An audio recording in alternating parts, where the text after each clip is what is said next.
Welcome to The Explainer. Today, we're diving into a genuinely mind-blowing claim from Harvard researcher and historian Michael McCormick.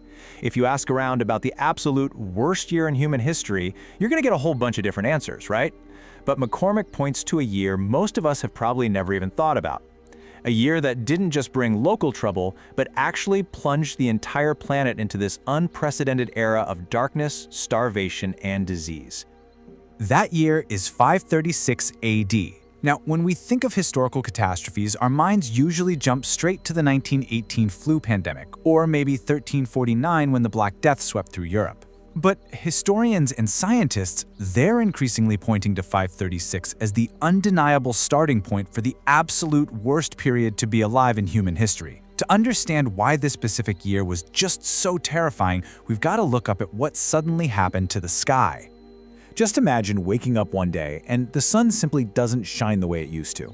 It's unsettling, right? The Byzantine historian Procopius perfectly captured this eerie feeling, writing that the sun gave forth its light without brightness, like the moon, during this whole year. In 536, this incredibly dense, mysterious fog rolled over Europe, the Middle East, and parts of Asia. And this wasn't just a weird weekend of weather.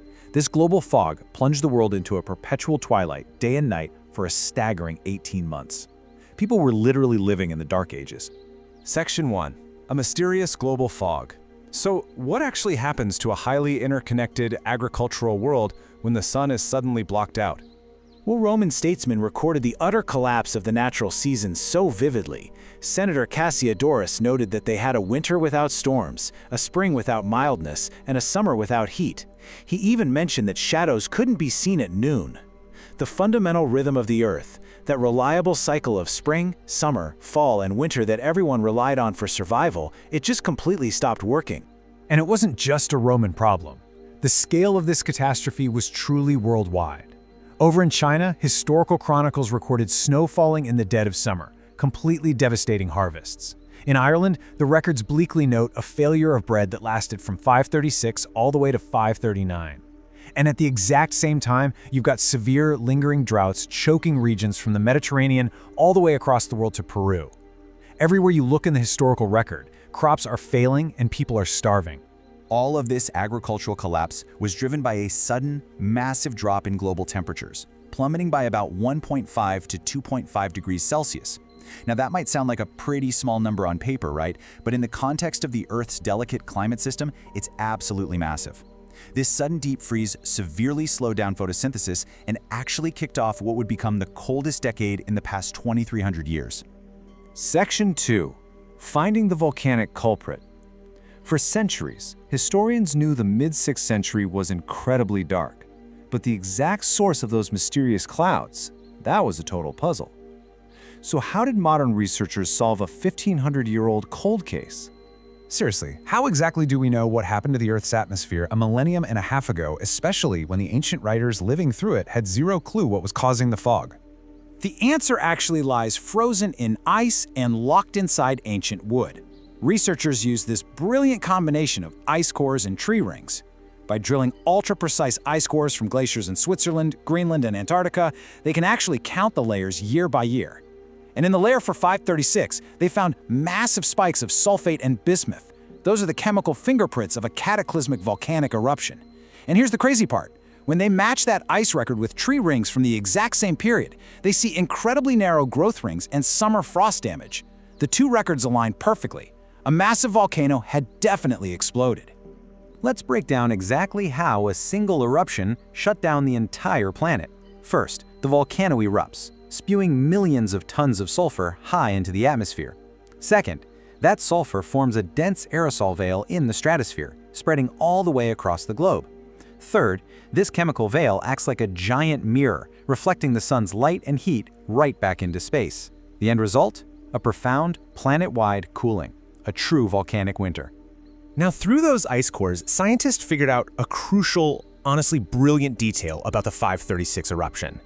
You see, volcanic ejecta has a really hard time crossing the equator. Because the massive sulfate spike for 536 only shows up in the Greenland ice cores and not down in Antarctica, researchers know the culprit was a massive Northern Hemisphere volcano. It was likely located in North America or maybe Iceland, creating this catastrophic haze that completely devastated the northern latitudes. Section 3. The second eruption. But incredibly, nature was not finished.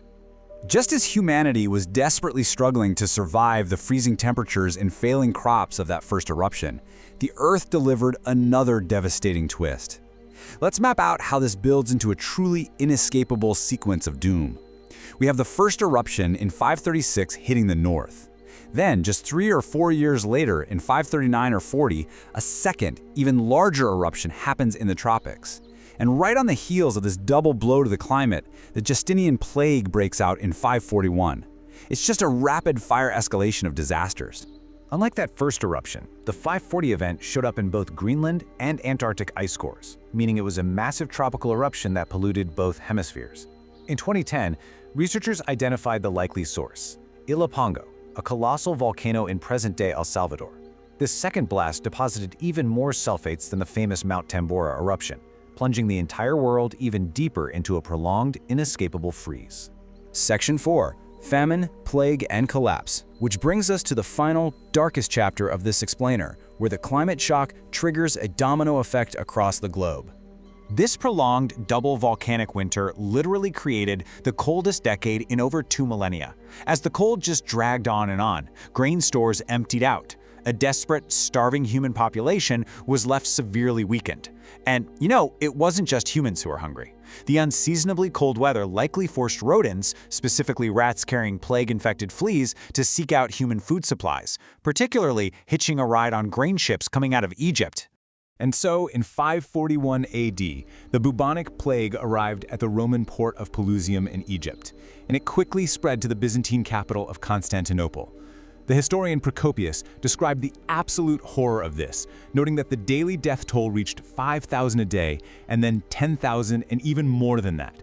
The sick died rapidly, and society just completely broke down. Craftsmen abandoned their trades, and the living could barely keep up with burying the dead. The staggering reality here is that the Justinian Plague wiped out an estimated 1/3 to 1/2 of the entire population of the Eastern Roman Empire. Think about that. Emperor Justinian had been right on the verge of reconquering the old Roman borders, but this massive loss of life, and the tax revenue that went with it, permanently halted his expansion. It completely derailed the empire's trajectory and really hastened its ultimate decline. But the crucial point is that this wasn't just a European or Mediterranean tragedy. Look at the global aftermath. In Mesoamerica, the massive, thriving city of Teotihuacan was burned and largely abandoned. Down in Central America, the great Mayan civilization entered a century-long dark age known as the Maya hiatus. Over in Europe, the population of Scandinavia crashed by up to 50% due to the extreme cold, while widespread famines and droughts devastated northern China. From Mexico to Sweden, absolutely no civilization was spared from this interconnected climate disaster. In fact, it wasn't until the year 640, over a full century after that first fog rolled in, that researchers finally see a clear sign of recovery. Ice cores from 640 AD suddenly show a massive spike in airborne lead. Now, why does lead matter? Because it signals that humans were finally mining and smelting silver on a large scale again. It's hard proof that the global economy was finally bouncing back from 100 years of darkness and stagnation. Which leaves us with a truly vital question to ponder. In 536 AD, a couple of volcanic eruptions thousands of miles apart initiated a chain reaction that brought the greatest empires on Earth to their knees. So, if a double volcanic winter struck us tomorrow, suddenly blocking out the sun and halting agriculture for years, just how resilient is our modern, highly interconnected world? It's a striking reminder of the sheer power of our planet's climate and the fragility of human civilization. Thanks for joining me on this explainer, and keep questioning the world around you.